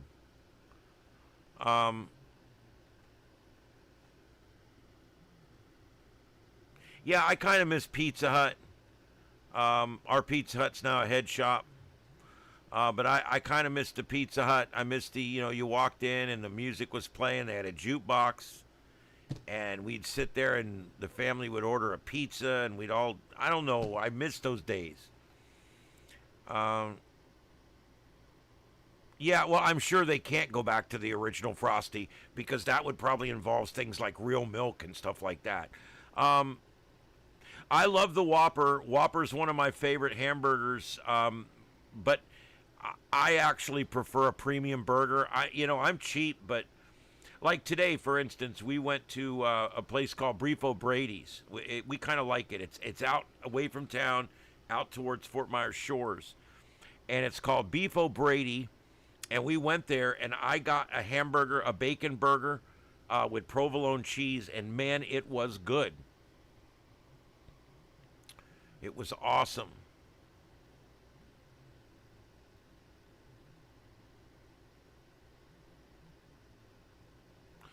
I love Taco Bell. I've been buying these enchiladas.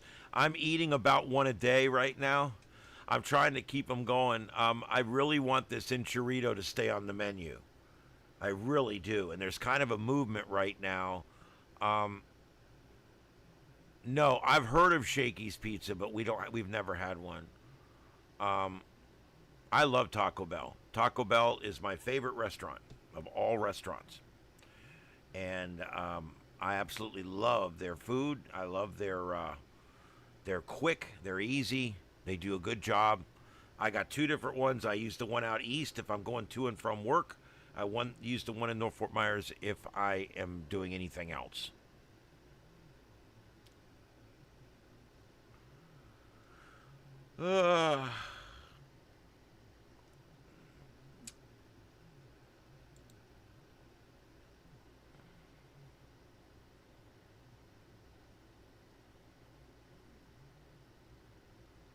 We got to get this Smithsonian under control, and I think we're going to. I really think they're. I don't know. I think we're going to get done what needs to be done with this Smithsonian. We got to fix this.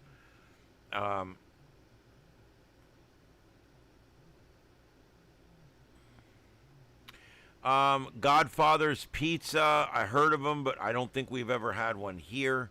Shakey's, I've heard of, never had one here. Um,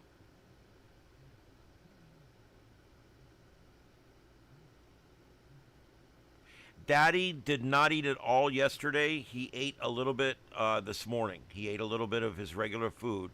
I'm getting ready right now, but then he didn't really want lunch. So I'm getting ready to feed him here in a few minutes. I'll see what I can get him to eat.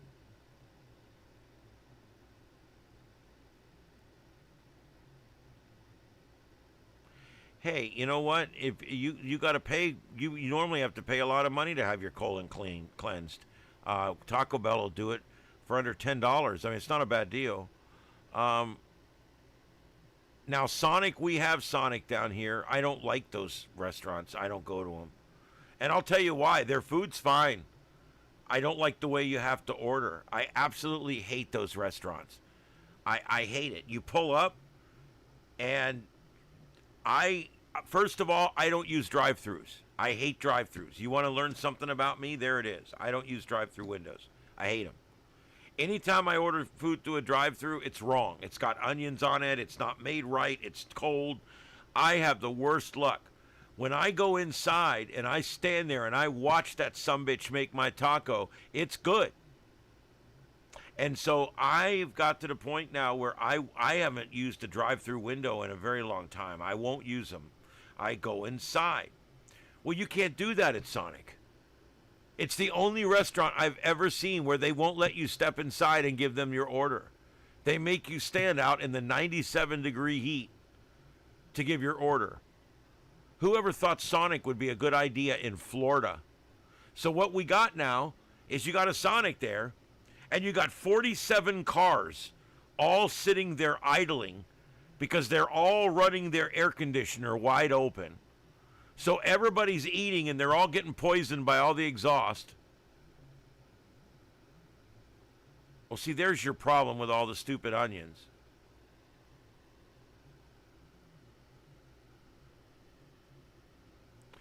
No, I like Pizza Hut pizza. I also like Domino's pizza.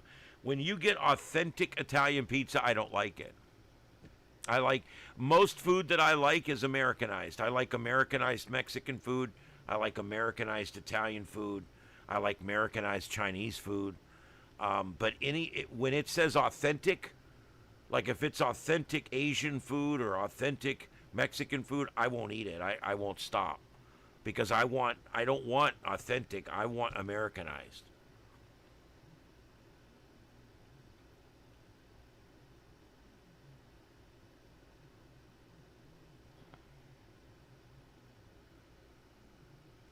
Yeah, I don't know. I don't like Papa John's pizza. It's just, I don't know. I like Pizza Hut and I like Domino's. They both make about the same kind of pizza, and that's the kind of pizza I grew up eating. Um,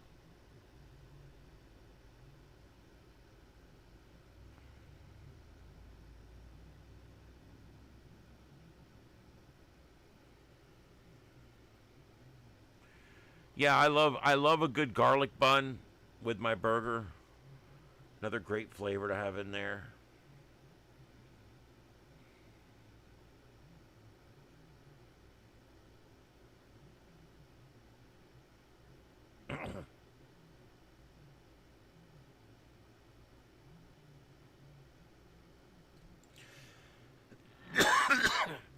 Well, here we go. Buffalo Bills.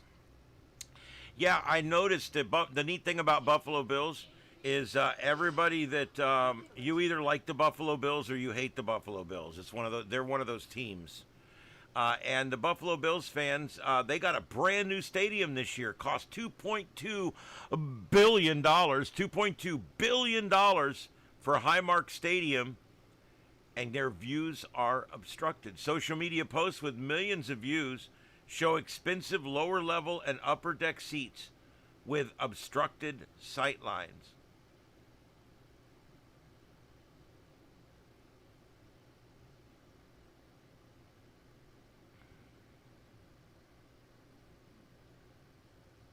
Yeah, I'm looking at some of these pictures.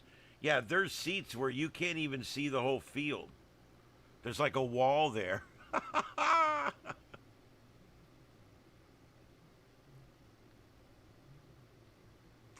Yep, I heard you guys lost the Bears this year. The Bears. Yeah, we still got the Bulls there, kid. Um,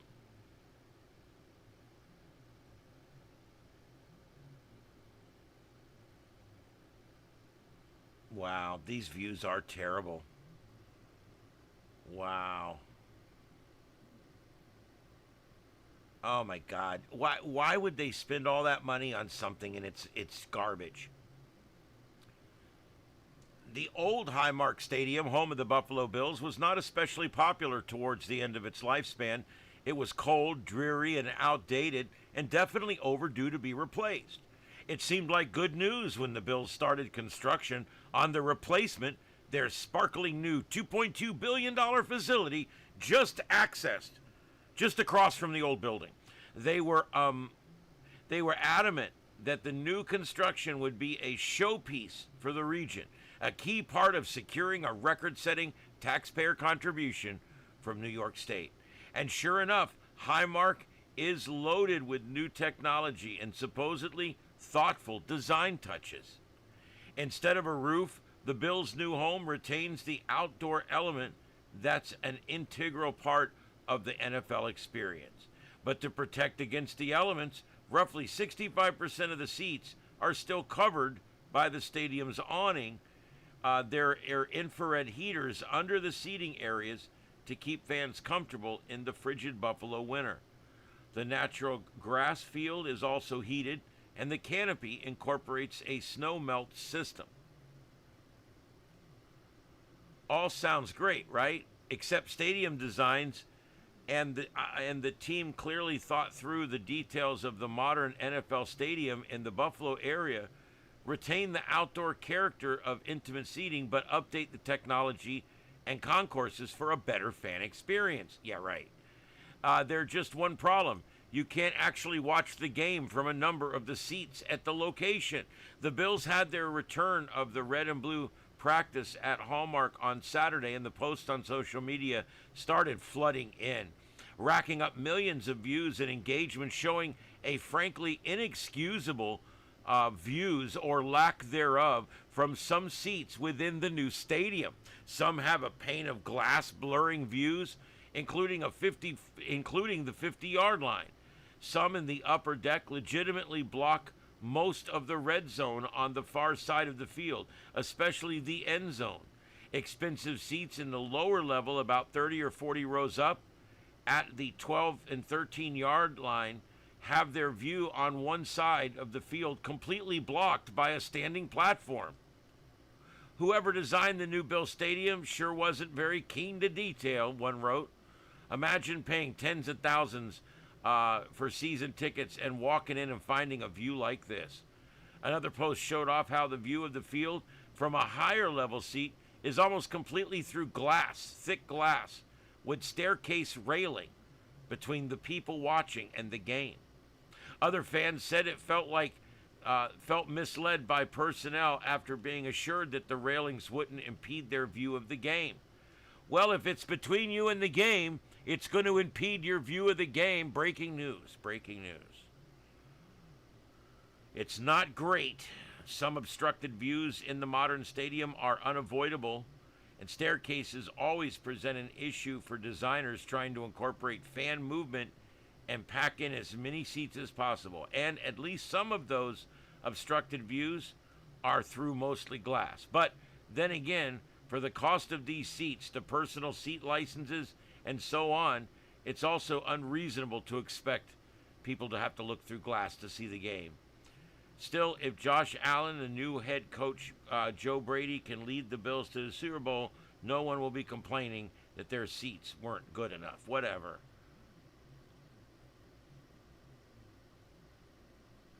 All right, so there you go.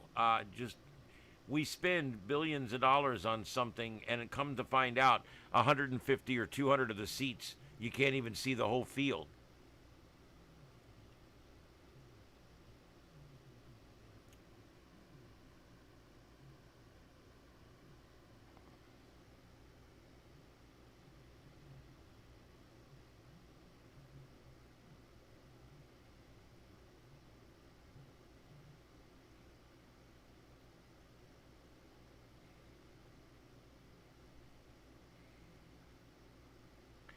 Yeah, Chicago there, they lost the Bears.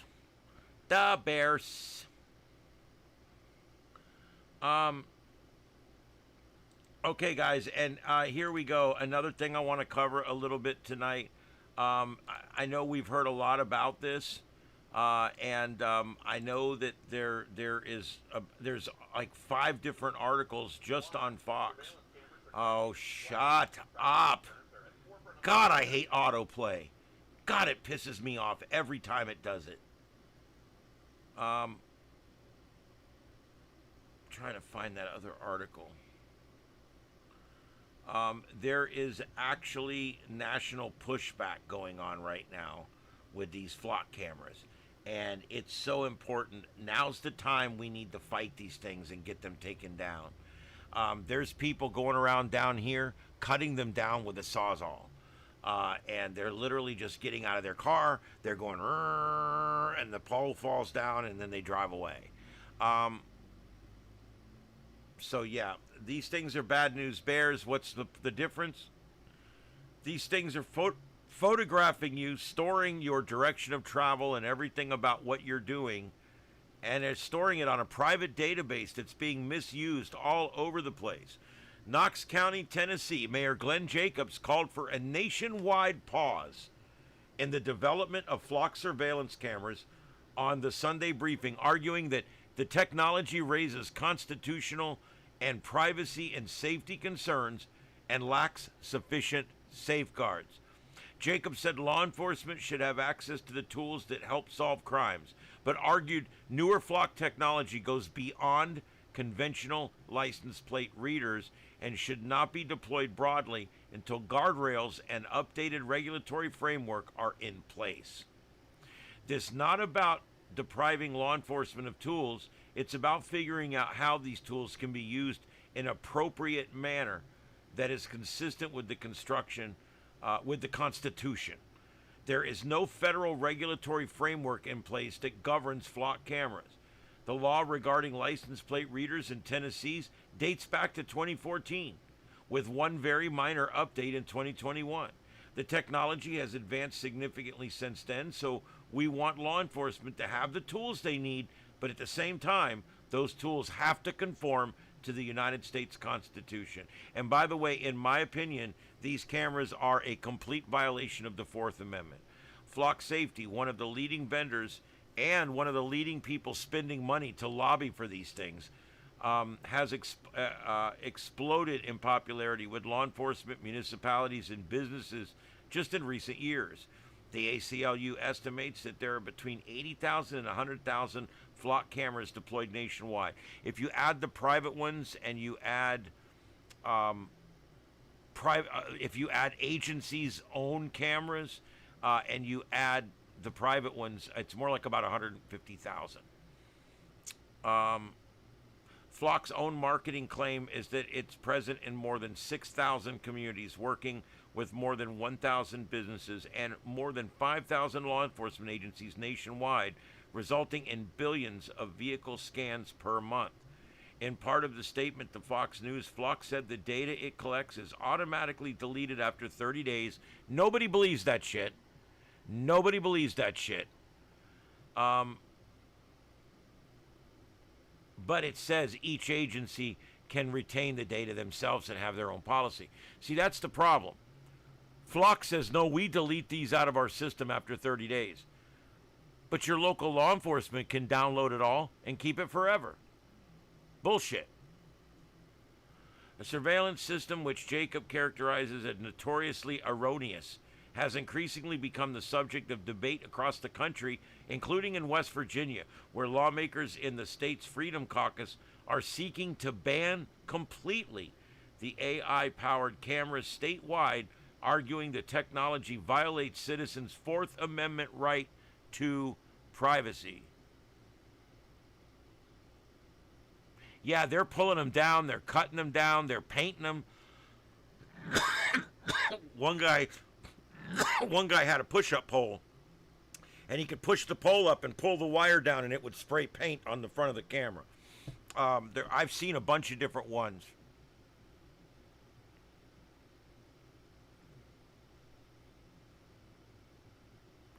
I don't advocate for damaging other people's property, but these things are a violation of our constitutional rights, so maybe an exception is due.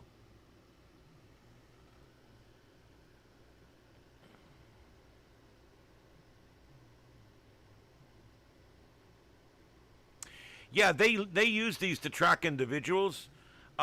They have one that's permanently mounted coming into my neighborhood. They know anytime I'm not home. They know anytime I leave my house. They know, and they've got a photograph of it.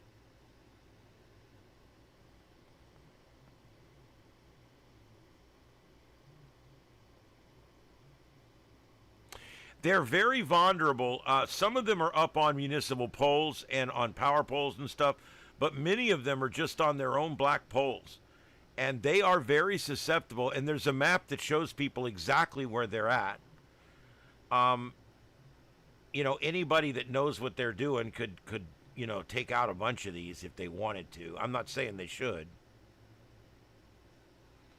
Although when something violates the Constitution, it's un-American. And it shouldn't be allowed.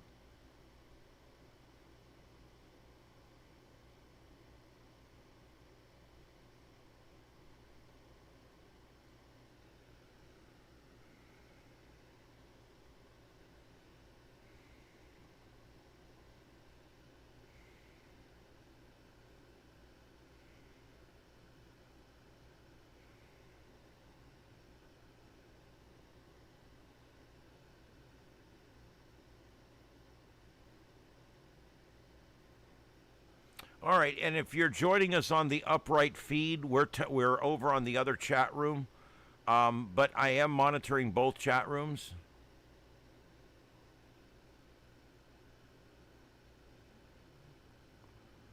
Yeah, someone wrote in there, that's not even the real map of the landmass. I don't know what that means exactly. I only show real maps on here. I don't have like fake ones. So anyway, that's where we're at. But if you're over on the Upright and you want to watch us on the landscape mode, that's where we're actually chatting over there mostly. We haven't got the chat rooms connected yet, but we're working on it.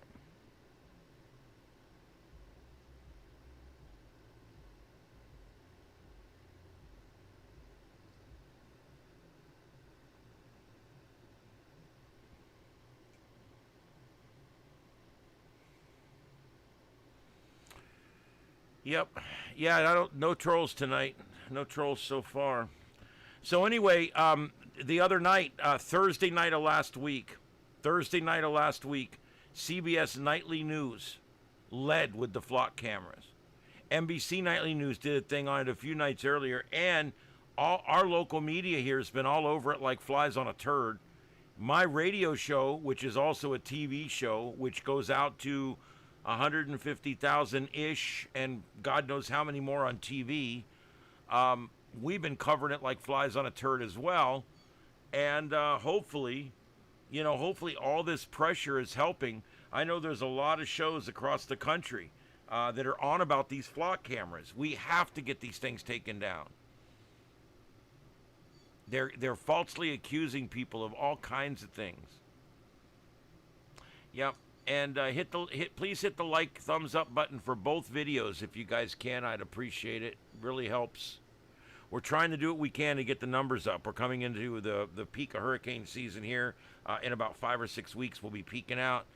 This next, say, 10 weeks, 12 weeks is hurricane season. We're there. It starts now. We don't hardly ever get anything in the first 2 months or in the last month. It's always right here, late August, September, and October.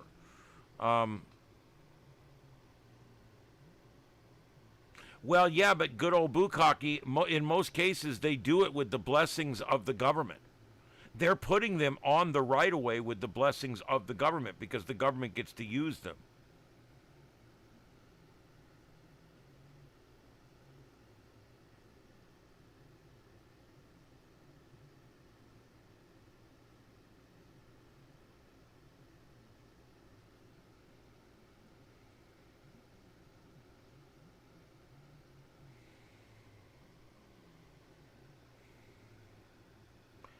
Is it a felony to take a flock camera down? Yeah, I guess I guess it would be. Most states have a $300 to $500 limit on misdemeanor damage versus felony damage. It's not owned by the government. It's owned by a private individual, like by a business. So it's going to probably be criminal mischief. And if the unit's under $500 in Florida, it would be a misdemeanor. But they're going to try to charge you with everything they can because that's they use that data from that camera. Yeah, the error is immense. The errors that they get, they've been put in, and the cops, when they see something on there, they think it's gospel, and they start making arrests. It's dangerous. Yeah, they're putting them in weird places. They've put them here in and out of all the hospitals. Yep, it's a private company. That's how they're getting around the Constitution. And I don't like it.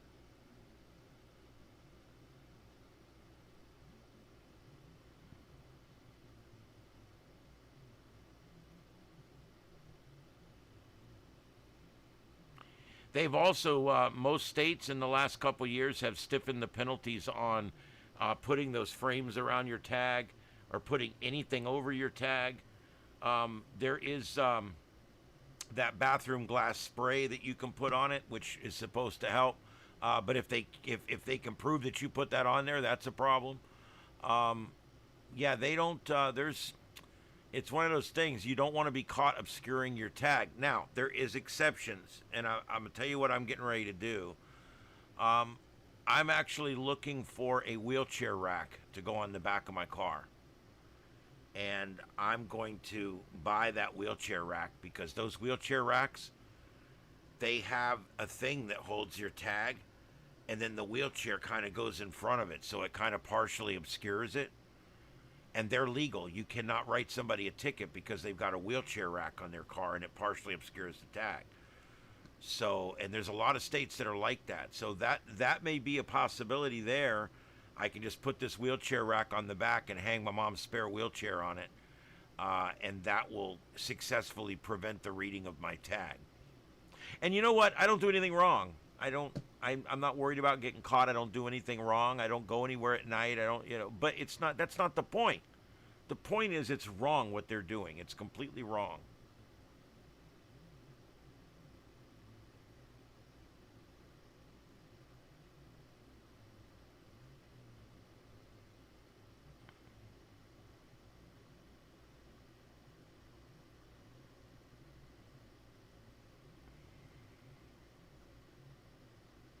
How are you able to watch what's on the flock camera? That's what I'd like to know.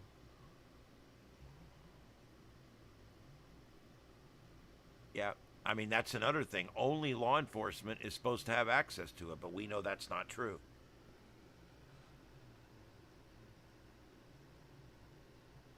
Hey, no problem, Moorhead. I'm glad it's working.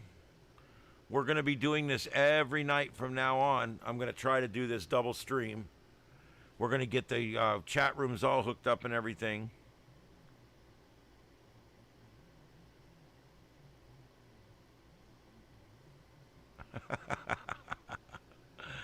Yeah, they would.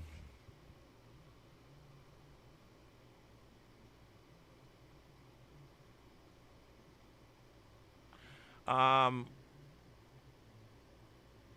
you buy devices on Amazon to do it? I don't know what you mean.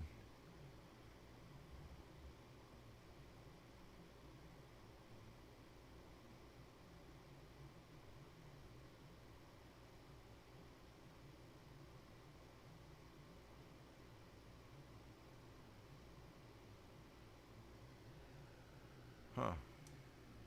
I'll have to check into that.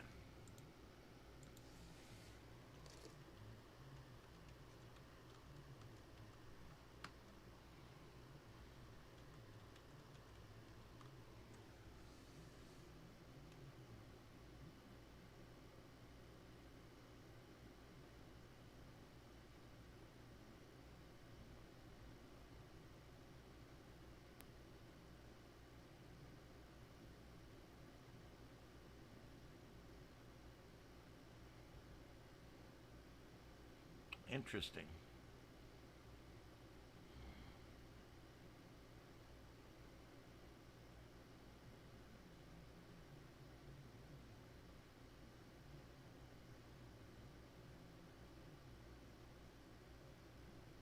Wow, that's going to be interesting. Okay.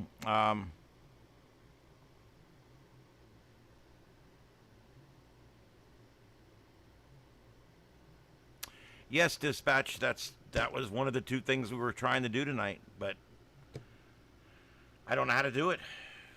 The way that they say to do it, those buttons are not available on my screen. But I'm getting there. I got the upright thing working tonight, so that's good. That doubles our footprint out there for tonight's show. And because a lot of you are watching both streams, that obviously gives more credit for that, so that's good too.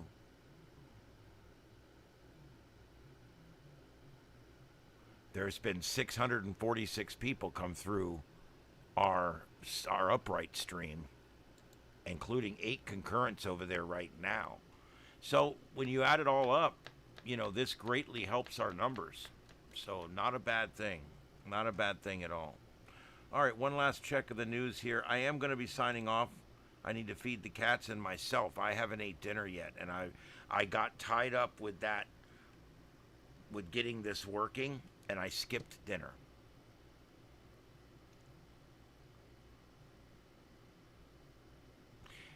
Moorhead, I agree, but there's not much I can do about it. I get back up as quick as I can.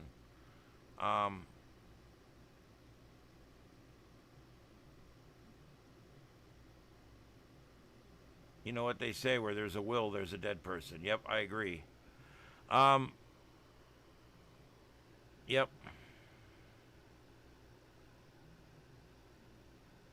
Well, and you have to also remember something else. When it crashes and comes back up, and you guys all come back in, that counts as 2 views for tonight. And then if you went over to the upward, that's 3. And then if you came back after the second crash, I ended up getting 4 views. So I don't know if I agree with that we would have been higher without the crashes. Our view duration would be higher, but our actual view count would be lower. So it's kind of one of those things. Yeah. All right, guys. I'm going to let you go. You guys have a good night out there. We're going to go ahead and sign off for tonight. I do appreciate everybody being here. And thank you for being here with our secondary stream tonight, checking that out. And we're going to get that, we're going to figure all this stuff out and bring a better show every night. Hey, Bishop on the Road over on the other channel. Welcome in. We're on every night at 9 p.m. And we're now broadcasting in both formats. Yeah, you see what I mean? So is it better if I have a few crashes? It actually makes some of the numbers go up and some of the numbers go down. So I don't know which is better. Yep, later, tater. All right. Yep, thanks everybody. Heath, you guys, everybody out there, have a good night out there, and we'll see you guys next time. This is the Sights and Sounds of Earth, broadcasting on YouTube, the world's largest broadcast platform, broadcasting on the channel StarShip Adventures, and broadcasting from North Fort Myers, Florida, from Auxiliary Control. And we're going to see you guys again tomorrow night right here at 9 p.m. Eastern for the Sights and Sounds of Earth. 7-3s, everybody. Have a good night out there. We'll see you later. KO4EFS signing off. QSY. Have a good night.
This is the YouTube channel Starship Adventures, broadcasting live from Starship Studios in North Fort Myers, Florida, in the United States of America.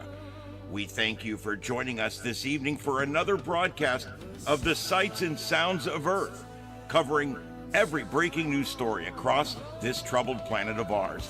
We brought you the raw, unfiltered pulse of the world in real time through our unique multi-screen format, broadcasting in high definition worldwide via fiber optic connection.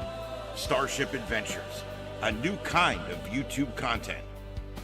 To our regular viewers, our loyal crew members, our amazing moderators, and everyone who tunes in each night at 9 p.m. Eastern, we thank you. Your support keeps this independent voice alive and well. We'll be back tomorrow evening at 9 p.m. Eastern with another live edition of the Sights and Sounds of Earth, right here on Starship Adventures. Until then, stay safe, stay informed, and may God bless you and these United States of America. This is Starship Adventures, and this concludes our broadcast day. Good night, America, and around the world. Kilo Oscar 4, Echo Foxtrot Sierra. Signing off. QSY, 7-3s, everyone, 7-3s.